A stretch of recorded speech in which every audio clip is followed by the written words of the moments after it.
Hello hello. டேய் 6 மணிக்கு trip போறதானே plan. ட்ரிப்புன்னு சொல்ற. ட்ரிப் போற அன்னைக்கு தூங்கிக்கிட்டு இருக்க. கிளம்பி கீழே வாடா. நீ நான் கிளம்பிட்டேன். சரி வரேன். ம்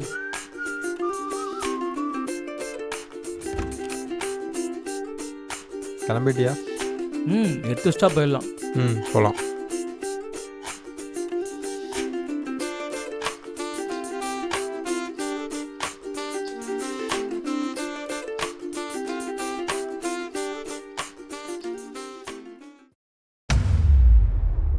ரம்யா வாங்கி கொடுத்தது தானே?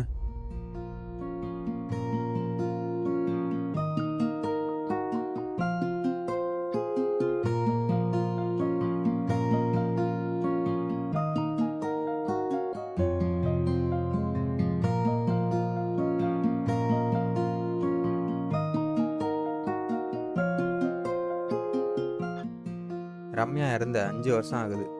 இன்னும் அவளே நினச்சிட்டு இருந்தா எப்படி? நீயும் லைஃப்பில் மூவ் ஆன் ஆகணுமா இல்லையா? Move on. எங்கள் லவ்வில் ஏதாவது பிரச்சனை ஆகி மிஸ் அண்டர்ஸ்டாண்டிங் ஆகி பிரேக்கப் ஆயிருந்துச்சுன்னு வையேன், மூவ் ஆன் ஆகிறதுக்கு 3 மாதம் போதும்டா.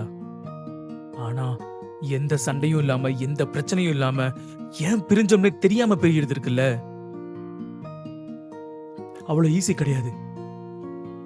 ஆனால் உனக்கு நல்லாவே தெரியும், அவள் என் லைஃப்பில் மட்டும் இல்லை, இந்த உலகத்திலே இல்லாமல் போயிட்டா. இப்போ கூட சொன்னால் சிரிப்பாக தான் இருக்கும். இப்போ என் பக்கத்துலேயே அவள் எங்கேயோ இருக்க மாதிரி எனக்கு ஃபீல் ஆகுது மச்சான். ரொம்ப நாளுக்கு அப்புறம் ட்ரிப் போகிறேன்னு சொல்லி கிளம்பிட்டு இருக்கோம். என்னால் எதுவும் அப்செட் ஆகிக்காத, நான் பார்த்துக்கிறேன்.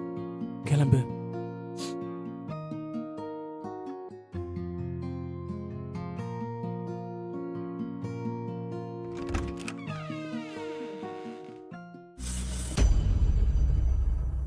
டேய், நீ எப்படா மேல வந்த? நான் எப்படா கீழே வந்தேன் மேலே வரத்துக்கு? அப்போ நீ வரலையா?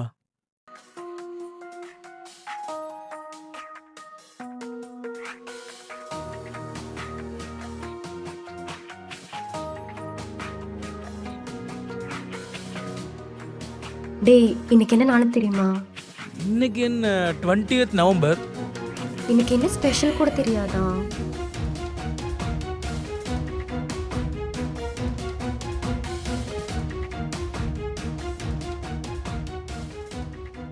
இப்ப கூட சொன்னா சிரிப்பா தான் இருக்கும். இப்ப என் பக்கத்துலயே அவ எங்கேயோ இருக்க மாதிரி எனக்கு ஃபீல் ஆகுது மச்சான். அப்ப ரூம்ல என் கூட இருந்தது ரம்யா.